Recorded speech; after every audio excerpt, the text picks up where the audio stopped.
Hello students, कैसे हैं। तो आज का वीडियो रहने वाला है फाइनल गुड्स पे और इंटरमीडिएट गुड्स पे। वीडियो बहुत इंपॉर्टेंट है क्योंकि एग्जामिनेशन के अंदर फाइनल गुड और इंटरमीडिएट गुड्स के कंसेप्ट से क्वेश्चन आने के चांसेस बहुत ज़्यादा हो जाते हैं। तो वीडियो को पूरा देखेंगे, ये गारंटी है अगर आप वीडियो को पूरा देखते हैं तो आपके माइंड में फाइनल गुड और इंटरमीडिएट गुड का कंसेप्ट बिल्कुल क्लियर हो जाएगा। सबसे पहले हमें क्या समझना पड़ेगा, जब हम फाइनल गुड्स और इंटरमीडिएट गुड्स की बात कर रहे हैं तो हम कह तो यहाँ पे फाइनल गुड्स और इंटरमीडिएट गुड्स कह रहे हैं, लेकिन यहाँ पे सर्विसेज भी इसके अंदर इंक्लूड की जाएंगी। यानी जो हम कह रहे हैं फाइनल गुड्स और इंटरमीडिएट गुड्स, यानी क्या बात हम किसकी करेंगे, गुड्स की भी करेंगे और सर्विसेज की भी करेंगे। ये आपको अपने माइंड में एकदम अपने माइंड में सेट कर लेना है कि जब हम फाइनल गुड्स और इंटरमीडिएट गुड्स की बात कर रहे हैं तो हम गुड्स की बात भी करेंगे और सर्विसेज की बात भी करेंगे। अब अगर हम शुरू करें और सबसे पहले हम समझें कि फाइनल गुड्स क्या है, तो डेफिनेशन देखते हैं क्या है। Final goods refers to those goods which are used either for consumption और फॉर इन्वेस्टमेंट। यानी क्या हुआ, फाइनल गुड्स वो गुड्स हैं जिनका यूज या तो कंजम्पशन के लिए किया जाएगा या इन्वेस्टमेंट के लिए किया जाएगा। अब कंजम्पशन कौन करेगा, कंज्यूमर। इन्वेस्टमेंट कौन करेगा, प्रोड्यूसर। तो जो यानी इस डेफिनेशन के अंदर टू इंपॉर्टेंट वर्ड आ रहे हैं और पहला वर्ड क्या आया है, कंजम्पशन। तो आपको ध्यान क्या रखना है कि कंजम्पशन करता कौन है, कंज्यूमर। तो अगर गुड को कंज्यूमर ने परचेज किया है तो आपको सोचने की आवश्यकता ही नहीं है, आप उस गुड को कैसा कहेंगे कि वो गुड फाइनल गुड है। अब दूसरी बात क्या आती है, इन्वेस्टमेंट। अब इन्वेस्टमेंट यहां जो आ रहा है वो पहली बात क्या आती है कि परचेज कौन करे, उसको फर्म परचेज करे, और जो फर्म परचेज कर रही है वो भी कैपिटल गुड्स को परचेज करे। कौन से गुड्स कह रहा हूं, कैपिटल गुड्स। यानी फर्म अगर कैपिटल गुड्स को परचेज कर रही है तो वो क्या होगा, इन्वेस्टमेंट होगा। अब आपके माइंड में आ सकता है कि कैपिटल गुड्स का मतलब क्या हुआ, कैपिटल गुड्स का मीनिंग क्या हुआ। तो कैपिटल गुड्स होने के लिए कुछ इंपॉर्टेंट फीचर्स होने चाहिए। फर्स्ट फीचर क्या है, यूज फॉर प्रोडक्टिव पर्पस। यानी जो आप कैपिटल गुड परचेज कर रहे हैं उसका उसका पर्पस क्या होना चाहिए, प्रोडक्शन होना चाहिए। पहली इंपॉर्टेंट वर्ड क्या है, used for productive purpose. Second feature क्या आता है कि कैपिटल गुड का एक्सपेक्टेड लाइफ सेवरल ईयर्स होती है। एक्सपेक्टेड लाइफ कितने साल वो चलेगा, वो क्या होता है, सेवरल ईयर्स। यानी 5 साल, 10 साल, 15 साल, 20 साल, कई ईयर्स चलता है। कौन सा good, capital good. Next point क्या हो जाएगा कैपिटल गुड के लिए, they don't lose identity in the production process. They don't lose identity in the production process. यानी प्रोडक्शन प्रोसेस के अंदर उनकी आइडेंटिटी क्या चेंज नहीं होती। फॉर एग्जाम्पल, अगर एक फर्म ने एक मशीन परचेज की और उस मशीन से वो डिफरेंट गुड्स प्रोड्यूस कर रहा है, तो अब गुड्स तो प्रोड्यूस हो रहे हैं लेकिन वो मशीन जो परचेज की गई है वो क्या है, कैपिटल गुड है। वो क्या है, कैपिटल गुड। अब मशीन अपनी आइडेंटिटी चेंज नहीं करेगी, उस मशीन से जो गुड्स परचेज किए जा रहे हैं उनकी आइडेंटिटी चेंज होगी, लेकिन मशीन की आइडेंटिटी चेंज नहीं होगी। एक लास्ट फीचर जो कैपिटल गुड्स के अंदर होता है वो क्या होगा, कि कैपिटल जैसे जैसे टाइम बीतता है, समय के साथ साथ कैपिटल गुड्स की वैल्यू डेप्रिशिएट होती है। वैल्यू कैसे होती है, डेप्रिशिएट। उनकी वैल्यू क्या होती है, कम होती है। तो इन्वेस्टमेंट जो भी मैं डिस्कस किया कि वो इन्वेस्टमेंट के लिए, इन्वेस्टमेंट कब होगा, अगर उसे प्रोड्यूसर परचेज करेगा। और किसको परचेज करेगा, कैपिटल गुड्स को। और कैपिटल गुड्स के फोर फीचर्स जो इंपॉर्टेंट हैं मैंने आपको समझाने की कोशिश की है। तो डेफिनेशन क्या थी हमारी? Final goods refers to those goods which are used either for consumption और फॉर इन्वेस्टमेंट। फाइनल गुड्स कौन से होते हैं? या तो वो कंज्यूम किए जाते हैं या तो वो इन्वेस्ट किए जाते हैं।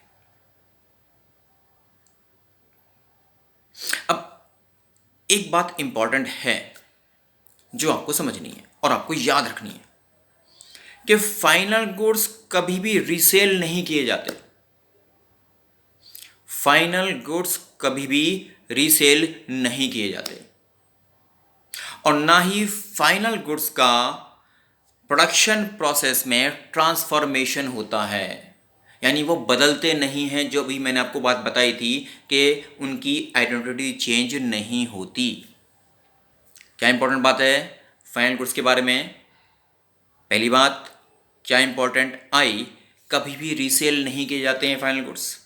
और दूसरी बात, प्रोडक्शन प्रोसेस में कभी भी वो ट्रांसफॉर्म नहीं होते, यानी उनकी आइडेंटिटी बनी रहती है।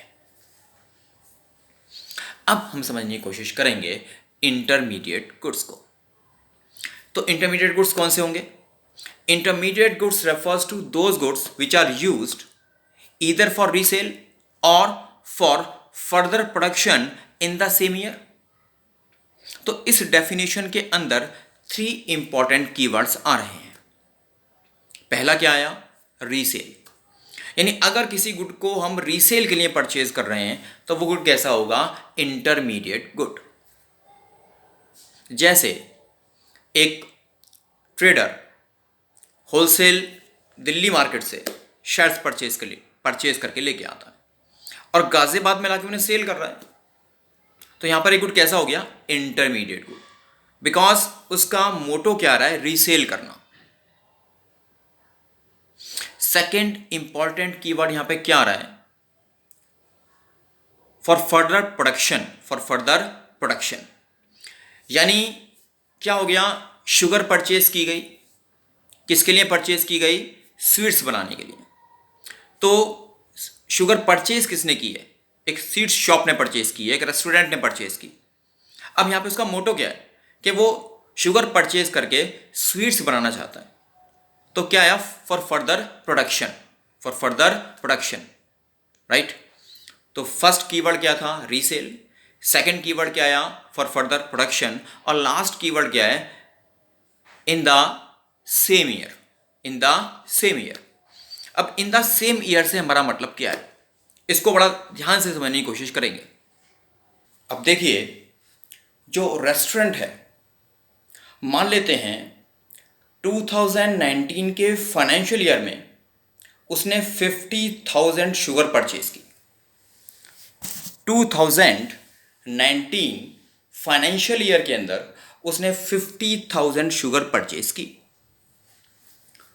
और 2019 में वो 40,000 शुगर को यूज करता है। तो शुगर कितनी उसके पास रिमेनिंग रह जाएगी? कितनी शुगर बच जाएगी? 10,000 kg। तो ये जो 10,000 kg शुगर उसके पास बच गई है, अब ये क्या बन जाएगा? ये बन जाएगा फाइनल गुड। ये इंटरमीडिएट गुड नहीं रहेगा, क्योंकि हम कह रहे हैं इन the same year. Production process में उसी ईयर में यूज हो जाना चाहिए। तो पूरी डेफिनेशन इंटरमीडिएट गुड्स की आपके माइंड में सेट हो रही होगी। किस तरह से आई है? Intermediate goods refers to those goods which are used for resale और for further production in the same year. Keywords कितने आए? 3। एक रीसेल आया, एक फर्दर प्रोडक्शन आया और एक क्या आया? इन द सेम ईयर। अब इंटरमीडिएट गुड्स के बारे में भी कुछ इंपॉर्टेंट पॉइंट्स हैं जो आपको अपने माइंड में ध्यान रखने। और पहला इंपॉर्टेंट पॉइंट आता है intermediate goods remaining within the production boundary. यानी intermediate goods production boundary line के अंदर ही रहते हैं।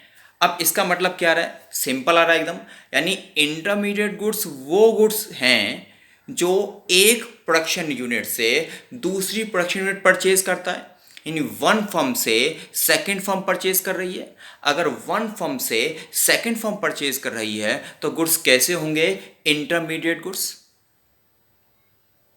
जनरली ऐसा होगा, बिकॉज कैपिटल गुड्स के केस में ऐसा नहीं होगा। ध्यान रखेंगे आप। सेकंड पॉइंट क्या आता है इंपॉर्टेंट, किसके बारे में? इंटरमीडिएट गुड्स से रिलेटेड। तो जो इंटरमीडिएट गुड्स हैं वो ट्रेडर्स के पास, अगर गुड्स ट्रेडर्स के पास हैं तो वो कैसे होंगे? Intermediate goods. यानी goods lying with traders always intermediate. Repeat कर रहा हूं, goods lying with traders always कैसे होंगे? Intermediate goods. और ऐसा क्यों? ट्रेडर का पर्पस क्या है? सेल करना। ट्रेड का पर्पस क्या रहा है? सेल करना। यानी जो ट्रेडर परचेज कर रहा है वो किसके लिए कर रहा है? उसको रीसेल करेगा वो। और रीसेल आते ही कोई भी गुड कैसा हो जाएगा? कैसा हो जाएगा? इंटरमीडिएट गुड हो जाएगा। तो बड़े आराम से करके एक एक चीज को आप समझिए। नेक्स्ट इंपॉर्टेंट पॉइंट क्या रहा है? Non durable goods and services used by producers. Non durable goods and services used by producers. अब नॉन ड्यूरेबल गुड्स कौन से हो गए? यानी क्या हो गया? फ्यूल हो गया, रॉ मटेरियल हो गया, ऑयल हो गया, जो यानी कि एक बार अगर यूज हो जाएंगे तो दोबारा से नहीं आ सकते, यूज्ड अप हो जाना। तो ऐसे गुड्स कौन से गुड? नॉन ड्यूरेबल गुड्स, इनकी ड्यूरेशन नहीं होती है, जो यूज्ड अप हो जाते हैं ऐसे। और ऑल टाइप्स ऑफ सर्विसेज। अब सर्विसेज किसकी? सीए की सर्विसेज हो सकती हैं, इंजीनियर्स की सर्विस हो सकती हैं, लॉयर की सर्विस हो सकती हैं। ये सारी की सारी सर्विसेज भी कैसी होती हैं? Intermediate good. अगर इनको कौन यूज कर रहा है? इनको प्रोड्यूसर यूज कर रहा है। बिकॉज इन सर्विसेज का यूज किसके लिए किया जा रहा है? फर्दर प्रोडक्शन के लिए किया जा रहा है। किसके लिए किया जा रहा है? फर्दर प्रोडक्शन के लिए किया जा रहा है। इसलिए पॉइंट क्या बनता है? All non durable goods and services used by producers कैसी गुड्स होती हैं? इंटरमीडिएट गुड्स होते हैं। नेक्स्ट पॉइंट क्या बनता है? अभी हमने बात की थी नॉन ड्यूरेबल गुड्स की, अभी मैं कह रहा हूं ड्यूरेबल गुड्स। अब यहां पे एक्सेप्शनल केस है, जरा ध्यान से समझने की इसको कोशिश करेंगे। Durable goods such as, durable goods यानी कौन खरीद रहा है इसको? ड्यूरेबल गुड्स जो परचेज की जा रही है गवर्नमेंट द्वारा। Durable good purchase by government for military purposes. अगर ड्यूरेबल गुड्स गवर्नमेंट परचेज कर रहा है और उसका पर्पस क्या है? मिलिट्री पर्पस है, मिलिट्री में यूज करने के लिए वो गुड्स परचेज किए जा रहे हैं, तो ऐसे ड्यूरेबल गुड्स जिसको गवर्नमेंट परचेज कर रहा है, मिलिट्री में यूज करने के लिए परचेज कर रहा है, वो भी कैसे गुड्स माने जाते हैं? इंटरमीडिएट गुड्स माने जाते हैं। अब आप में से कुछ लोग कह सकते हैं कि सर अभी आपने बताया था कि जो कैपिटल गुड्स होते हैं वो तो इन्वेस्टमेंट के लिए होते हैं और वो तो फाइनल गुड होते हैं। तो ये एक्सेप्शनल केस है, इसको ज़रा थोड़ा सा ध्यान से समझने की आप लोग कोशिश कीजिए। भाई गवर्नमेंट ने परचेज किए हैं किसके लिए? डिफेंस सर्विस देने के लिए। किसके लिए परचेज किए हैं? डिफेंस सर्विस देने के लिए, मार्केट में सेल करने के लिए नहीं। किसके लिए परचेज किया है? डिफेंस सर्विस देने के लिए। और अगर गवर्नमेंट डिफेंस सर्विस प्रोवाइड नहीं करेगा तो क्या किसी भी इकोनॉमी के अंदर प्रोडक्शन हो सकता है? यानी पाकिस्तान हमारे ऊपर अटैक कर दे तो क्या हम गुड्स का प्रोडक्शन करना जारी रखेंगे? नहीं। कंटिन्यू रखेंगे? नहीं।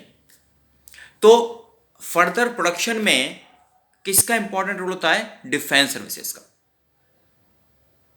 यानी यहां पे जो डिफेंस सर्विसेज दी जा रही हैं वो किसके लिए दी जा रही हैं? फॉर फर्दर प्रोडक्शन के लिए। तो ये अपने माइंड में आप सेट रखेंगे कि अगर ड्यूरेबल गुड्स का परचेज गवर्नमेंट कर रही है, किसके लिए?